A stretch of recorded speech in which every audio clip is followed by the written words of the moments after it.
Ito ang ilang tips about sa strategies at paano yung approach sa pagsagot ng problems. Simulan na natin. Small things can make a big difference. Tulad ng 1 point na lang ang magde-decide kung papasa ka ba sa board exam o hindi. Kaya kung kaya, sulitin nyo lahat ng paraan na pwede nyo magamit para makatulong sa inyo. Note lang din, baka may tips dito na hindi maging applicable para sa lahat, kaya kayo ang bahala kung ano ang para sa inyo. Focus on what's being asked.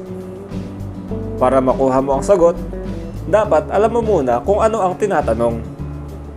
Basahin at i-underline mo agad yung question sa problem. Be aware of keywords na makakapag-iba ng meaning ng tanong, lalo na kung maraming dates ang tinutukoy. Once alam mo na yung tinatanong, continue solving and use relevant information.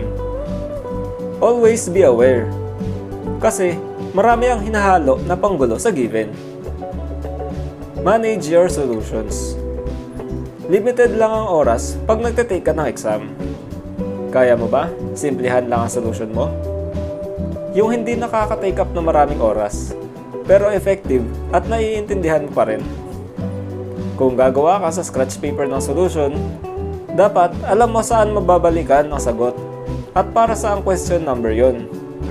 Lalo na, pag paiba-iba ang sinasagutan mo. Dahil kung hindi, baka masayang ang oras mo kakahanap sa solutions mo. Kung kaya mo gumawa ng solution doon sa maliit na space sa mismong questions, mas madali nyo mahahanap at mababalikan ang mga sagot nyo. Kasi andun na mismo sa tanong na yon. Makakasave kayo ng oras at hindi na rin palipat-lipat ng papel. Kung may problem na nahihirapan ka at hindi mo masagutan sa board exam, kahit skip mo na lang muna yon. Tapos balikan mo after dun sa ibang problems na alam mo. Para hindi rin makain ng oras mo, kakasolve para dun sa isang tanong. Mas okay na sagutan mo muna yung mga alam mo na questions, para masecure na rin yung points na kailangan mo para makapasa. At hindi mapagod agad ang utak mo kakaisip dun sa mahirap na tanong. Organize your answers. Alam nyo dapat kung nasaan ang final answer nyo. Sa exam, kailangan i-shade sa answer sheet ang sagot.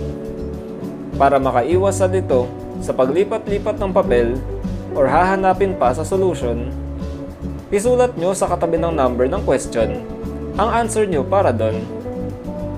And use capital letters. Malay mo, sa kakamadali, ang letter A mo mapagkamalan mo na letter D. Ito ay para dire-diretso ang pag-shade mo at madaling hanapin ang mga sagot mo. Kung meron kayong sariling paraan para dito, sige lang, gawin nyo yung what's best para sa inyo. Use basic accounting to your advantage. Importante na alam nyo yung mga debit at credit ng accounts, dahil pwede nyo magamit ito sa pag-solve ng tanong. Pag mahirap ang mga questions, magandang bumalik ka muna sa basic accounting.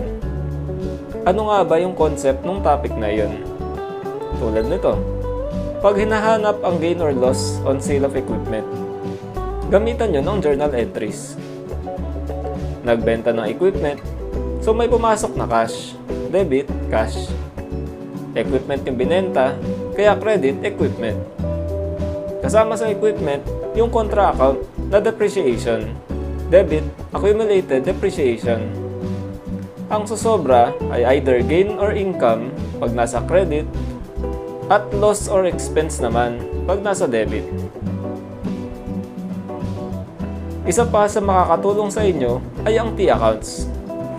Sobrang helpful ng T-accounts pag nagsasolve. Lalo na kung meron kayong kailangan i-work back tulad ng receivables. Hindi talaga masagutan ang problem kahit anong compute ang gawin. Pero sayang naman kung iiwan mo lang na walang sagot. Kung no choice ka na, kailangan mo manghula, subukan mo pataasin ang chance mo na makuha ang tamang sagot. Ginamit mo lahat ng given, kahit yung hindi related sa tanong. pero may lumabas sa choices.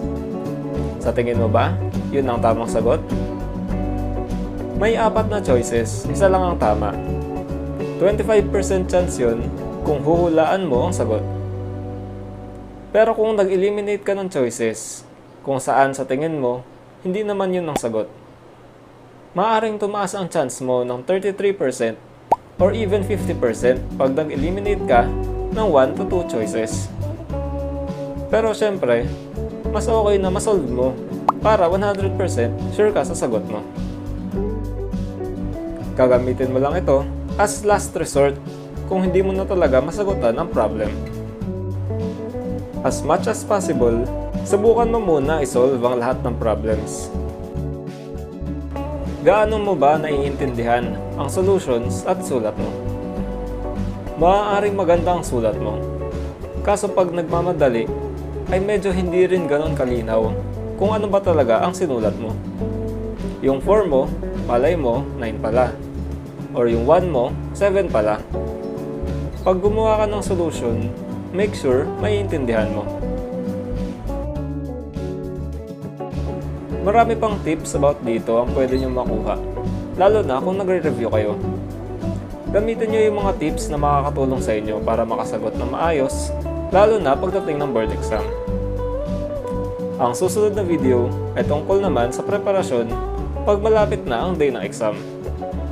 Mag-like and subscribe na rin kayo for more review tips. Salamat at good luck sa inyo!